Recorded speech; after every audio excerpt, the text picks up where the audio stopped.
Avoir une chaîne YouTube et un job de salarié en parallèle, c'est compliqué. J'ai souvent l'impression de courir après le temps à essayer de trouver le bon équilibre entre mes vidéos, mon travail et bien sûr ma vie personnelle. La gestion du temps est devenue une priorité absolue pour moi. Pour être productif, il faut non seulement avoir une très bonne organisation, mais aussi une énergie constante au cours de la journée. Et c'est là que le sommeil entre en jeu. Et à en croire tous les gourous de dev perso, bien dormir, c'est le hack de productivité ultime. Une bonne nuit de sommeil améliorerait votre productivité, votre énergie et votre santé en général. Mais voilà, ce conseil simple en apparence, bien dormir et suffisamment, est souvent le conseil le plus difficile à suivre, surtout quand on est salarié. On ne peut pas juste dormir 8 heures quand on doit se lever à 6 heures du matin pour aller travailler et que l'on rentre chez soi à 19 heures.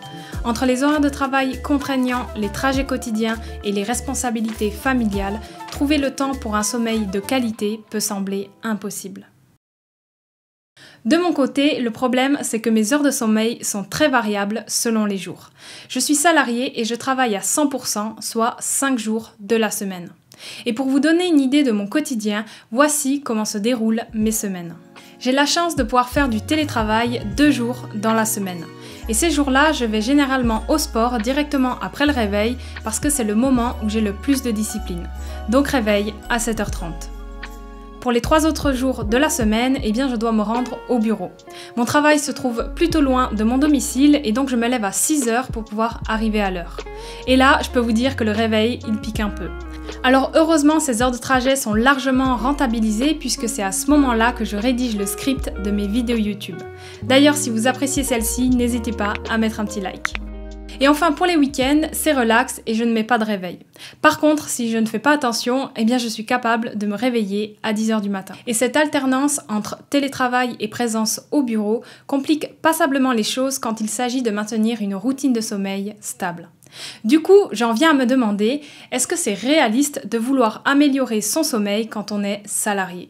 Et pour répondre à cette question, j'ai tenté de suivre mon sommeil pendant 30 jours pour voir si les différents réveils avaient un impact sur la qualité de mon sommeil.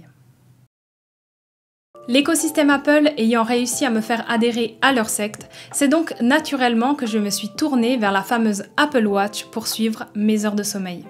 Sauf que pour une fois, je n'étais pas vraiment satisfaite de ce produit. Pour commencer, charger cette montre un jour sur 2 était vraiment pénible. La moitié du temps, j'oubliais de la récupérer et je me retrouvais le lendemain sans aucune donnée sur mes nuits. En plus de ça, la détection du sommeil était loin d'être parfaite. Une fois sur 3, la montre n'enregistrait pas correctement mes nuits, elle ne détectait pas quand je m'endormais ou que je me réveillais, ce qui rendait les données complètement inutilisables. Et finalement, l'envie d'acheter un gadget inutile m'a rattrapée et j'ai voulu essayer l'une de ces fameuses bagues. Je me suis sentie un petit peu comme Gollum dans Le Seigneur des Anneaux, à la recherche du précieux pour améliorer mon sommeil. Le problème, c'est que beaucoup de ces bagues viennent avec des abonnements mensuels assez chers. Et pour moi, c'était hors de question de mettre plusieurs dizaines d'euros tous les mois dans un abonnement de ce genre, sans compter le prix de la bague. Puis quelques mois plus tard, Ultrahuman m'a contacté pour tester leurs produits. Ici, pas d'abonnement mensuel et une promesse d'une meilleure précision dans le suivi du sommeil. L'occasion était trop belle. Pour commencer, je tiens à dire que c'est bien plus confortable de porter une bague plutôt qu'une montre en dormant. La moitié du temps avec l'Apple Watch, je me faisais réveiller avec la lumière en pleine figure parce que j'ai eu le malheur de la toucher sans faire exprès. A noter aussi que je la recharge environ une fois par semaine, ce qui la rend beaucoup plus pratique à utiliser régulièrement. Et après quelques semaines à avoir testé le produit, l'application de cette bague m'a permis d'avoir plein de données intéressantes sur la qualité de mon sommeil. Elle me donnait aussi un score global pour comparer chacune de mes nuits. Et étant donné que j'aime bien bidouiller les trucs sur Excel, je me suis dit que ce serait sympa de voir si ces scores étaient corrélés à certains jours de ma semaine.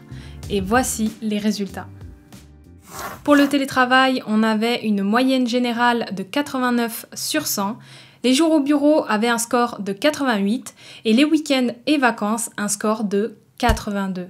Je dois vous avouer que je suis plutôt étonnée de ces résultats. Parce que quand on regarde ces chiffres, on voit que je dors généralement mieux la semaine plutôt que les week-ends. Ce qui est vraiment étonnant. Et finalement, le réveil du matin, même si parfois il dérange un peu quand il sonne, eh bien ça ne signifie pas forcément une mauvaise nuit et encore moins une mauvaise journée. Alors j'ai essayé de comprendre. Pourquoi mon sommeil est moins bon les jours de week-end et pendant mes vacances? Et il se trouve qu'il y a 3 raisons principales à cela. La raison numéro 1, ce sont les écrans. C'est contre-intuitif, mais le moment où je me sens fatiguée pendant la journée, c'est quand je dors plus de 10 heures par nuit. Le matin même, je me sens molle, je me sens comme une limace collée sur le canapé. Et quand vient le moment de se coucher, eh bien je ne suis pas fatiguée parce que je n'ai rien fait de la journée. Parfois, je n'ai même pas bougé de l'appartement. Et du coup, le soir, je passe peut-être 1 heure ou 2 sur mon téléphone pour essayer de trouver le sommeil. Mais la lumière bleue de nos écrans imite la lumière du soleil, ce qui trompe notre cerveau en lui faisant croire qu'il fait jour. Résultat, j'ai encore plus de peine à m'endormir. Par contre, quand je sais que je dois me lever tôt, pas de place pour les écrans quand je vais au lit. À 22 h, je fais en sorte d'arrêter Netflix et je vais me coucher. La meilleure solution est d'éviter complètement les écrans 1 heure avant de se coucher, 2 heures dans l'idéal. Et une méthode que j'ai trouvée efficace est de remplacer cette habitude par autre chose. Au lieu de scroller sur Instagram ou sur YouTube pour m'endormir, je me suis mise à relire des bandes dessinées. Il y a des dessins, pas trop de texte à lire, et ça suffit pour que je déclare forfait en 15 minutes. Je passe déjà assez de temps à regarder des écrans pendant la journée, entre les 8-9 heures de travail derrière mon ordi et les épisodes de Netflix le soir, et je pense sincèrement que j'ai ma dose. La deuxième raison qui fait que j'ai un mauvais sommeil les week-ends, c'est l'app de la bague Ultra Human qui me l'a donné. Un point qui revenait souvent chez moi, c'était la chute des HR. Mais qu'est-ce que ça veut dire HR? Eh bien en fait, c'est un indicateur qui mesure le temps que met ma fréquence cardiaque à atteindre son point le plus bas pendant mon sommeil. Et c'est crucial pour évaluer le repos et la récupération, parce que plus cette baisse est rapide et plus on se sentira reposé. Et pour faire baisser cette fréquence cardiaque, quoi de mieux que d'éliminer la caféine? Selon les chercheurs, la caféine aurait une demi-vie d'environ 5 heures, donc il faudrait plus de 10 heures pour l'éliminer complètement de notre corps. Donc l'application m'a évidemment recommandé de réduire les stimulants pour diminuer ma fréquence cardiaque au moment du coucher. Et j'aime bien ça parce qu'elle m'indique à partir de quelle heure je dois arrêter de consommer telle ou telle boisson. Les week-ends, j'ai d'ailleurs tendance à boire un cappuccino ou un latte macchiato vers 16-17 heures, donc pas terrible pour trouver le sommeil à 23 heures. Et si vous vous sentez fatigué l'après-midi sans une deuxième tasse de café, eh bien c'est probablement parce que votre repas de midi n'était pas idéal, d'où la troisième raison d'un mauvais sommeil, l'alimentation. Déjà le matin, je ne prends plus de petit déjeuner, seulement du café. Et ce changement m'a permis de réguler mon appétit et d'éviter cette sensation de lourdeur qui peut suivre après un petit déjeuner assez copieux. Et à midi, j'évite les trucs trop gras et surtout, j'évite les féculents. Avant, mon repas typique était rapide à faire quand j'avais la flemme, des pâtes à la sauce tomate avec une bonne dose de gruyère. Après ça, le coup de barre après le déjeuner était inévitable et je me retrouvais à avoir des après-midi très peu productives. En plus de ça, pendant la semaine, je mange en général plus tôt, donc mon repas du soir se termine au moins 2 à 3 heures avant d'aller me coucher. Ça permet à mon corps de bien digérer avant d'aller dormir, ce qui améliore forcément la qualité de mon sommeil. Parce que quand on est en pleine digestion, difficile de trouver le sommeil immédiatement. Donc si vous luttez avec la fatigue la journée et que vous avez du mal à dormir le soir, envisagez de revoir ce que vous mangez et surtout quand vous le mangez. Vous pourriez être surpris des résultats. Alors, améliorer son sommeil en étant salarié, est-ce que c'est réaliste ? Eh bien honnêtement, je dirais oui, mais avec des réserves. Ces outils peuvent être utiles pour mieux comprendre et avoir une meilleure représentation de la qualité de son sommeil. Ils peuvent aussi nous suggérer quelques points d'amélioration selon notre situation. Mais soyons réalistes, ces gadgets ne remplaceront jamais le fait que le temps n'est pas extensible.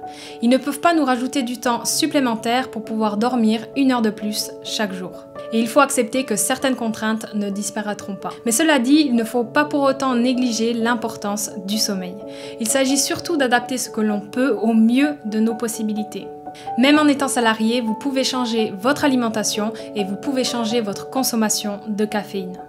Tout Tout le monde vous dit que vous avez besoin de dormir 8 heures, mais tout le monde est différent. Peut-être que votre voisin a besoin de 9 heures et peut-être que vous avez besoin de 7 heures pour vous sentir reposé. Finalement, la qualité de votre sommeil est bien plus importante que la quantité d'heures que vous passez à dormir. Alors essayez de mesurer cette qualité pendant un moment et regardez ce que ça donne. D'ailleurs, si vous avez envie d'essayer cette bague, eh bien sachez que vous pouvez obtenir 10% en passant par le lien qui se trouve en description. En fin de compte, je rejoins tous les gourous de dev perso. Oui, le sommeil, c'est important. Quand je dors bien, je me sens d'attaque pour accomplir de grandes choses et profiter au maximum de ma journée. C'est un investissement qui en vaut la peine car il a le pouvoir d'améliorer chaque aspect de votre vie. Merci à tous d'avoir regardé cette vidéo jusqu'au bout et pour changer des conclusions habituelles, eh bien je vous souhaite de bien dormir ce soir et je vous dis à bientôt pour une prochaine vidéo.